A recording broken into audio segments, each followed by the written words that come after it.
Hello mga kasisi, Ma'am Shiz for today's video. Nandito tayo sa San Aurelio sa high school upang mag-deliver ng ating sisiw.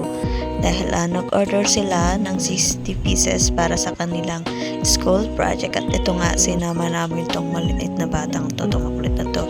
At ito dito sa likuran nila at napakaganda nga ng kanilang garden. Ito ay ang aking unang napansin sa kanila. Ang ganda ng garden at meron pa nga sila ditong tanim na grapes. Ayan. At ito, kanila daw susubukang palalakihin ng kanilang in-order na sisiw sa amin. Ito ay 45 days. At ayan, tignan nyo, ang ganda dito.